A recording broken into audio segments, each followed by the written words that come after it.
अस्सलाम वालेकुम। उम्मीद है कि आप सब खैरियत व आफियत से होंगे। दोस्तों, आज मैं आप लोगों के साथ कुरान पाक की दो इंतहाई अहम और ख़तरनाक तरीन आयात मैं आप लोगों के साथ शेयर करूँगा। मैं इन्हें ख़तरनाक तरीन सिर्फ इसलिए कह रहा हूँ चूँकि ये दो ऐसी आयात हैं जिन्हें हम समझ कर नहीं पढ़ते, और मेरे अंदाजे के मुताबिक 98% मुसलमान इन आयात का शिकार हो चुके हैं।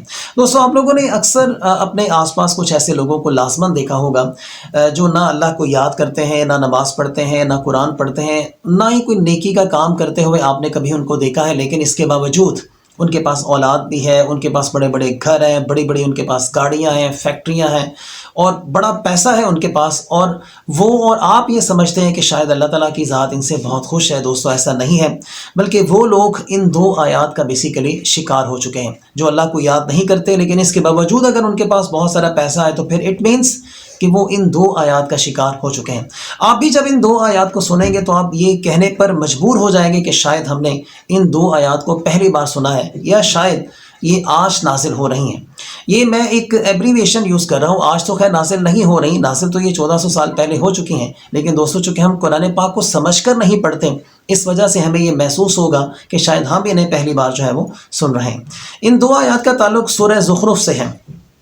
अल्लाह ताला सूरह ज़ुखरुफ की आयत नंबर 36 में इरशाद फरमाता है, वमन याशु अन ज़िक्रिर्रहमान नुक़य्यिज़ लहू शैतानन फ़हुव लहू क़रीन। तर्जुमा इसका ये है कि जो लोग अल्लाह को याद नहीं करते, अल्लाह उन पर एक शैतान को मुसल्लत कर देता है, जो शैतान उनका दोस्त बन जाता है। अब दोस्त बनने के बाद ये शैतान बेसिकली उनके साथ करता क्या है? ये आयत नंबर 37 में अल्लाह ताला इरशाद फरमाता है, व इन्नहुम लयसुद्दूनहुम अनिस सबीली व यहसबूना अन्नहुम मुहतदून। ये शयातीन उन लोगों को नेक कामों से दूर रखते हैं, नेक कामों से हटा देते हैं, उन पर ऐसी तौफीक ही नहीं आती कि वो नेक काम करें, और वो लोग ये समझते हैं कि हम राह रास्त पर हैं और हम कामयाबी की तरफ जो है वो गामजन है। आप लोगों ने अक्सर देखा होगा, अक्सर लोग आपको ये कहते हुए मिलेंगे कि यार हमारे लिए दुआ करें कि हम नमाज़ पढ़ें, हम नेक काम करें। दोस्तों, याद रखिएगा, कुछ लोगों से अल्लाह ताला नेक काम करने की तौफीक छीन लेता है, नमाज़ पढ़ने की तौफीक छीन लेता है, सजदा करने की तौफीक छीन लेता है। ये बेसिकली वो लोग हैं जो अल्लाह को याद नहीं करते। अल्लाह ताला इन्हें इस कदर मसरूफ़ कर देता है कि ना इन्हें नमाज़ पढ़ने की होश होती है और ना ही इन्हें नेक काम करने की होश होती है। बेसिकली ये उनसे करवा कौन रहा है? ये वो शयातीन उनसे करवा रहे हैं जो अल्लाह ताला की ज़ात ने उन पर मुसल्लत कर दिए हैं। वजह उसकी ये है कि वो अल्लाह को याद नहीं करते। सो दोस्तों, अल्लाह को याद करना इंतहाई इंपॉर्टेंट काम है। अगर हम अल्लाह को याद नहीं करेंगे तो फिर हम इन शयातीन का शिकार हो जाएंगे जो अल्लाह ने हमारे ऊपर मुसल्लत किए होंगे।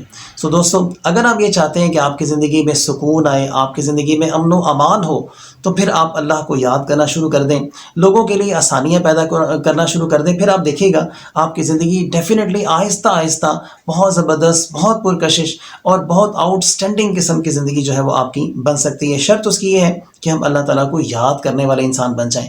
कोशिश कीजिएगा कि इन दो आयात को अपने घर वालों के साथ, अपने दोस्तों के साथ, सबके साथ आप शेयर करें ताकि उनका भी भला हो, उनका भी फ़ायदा हो। और एक छोटी सी रिक्वेस्ट मैं आप लोगों से ये करूँगा कि इन दो आयात को कम से कम अपने घर में कुरान पाक ओपन करके आपने इन आयात को ख़ुद से भी स्टडी करना है और डीपली जाके इनको समझने की आपने कोशिश करनी है। अपना और अपने आसपास के लोगों का ख्याल रखिएगा। अल्लाह हाफ़िज़।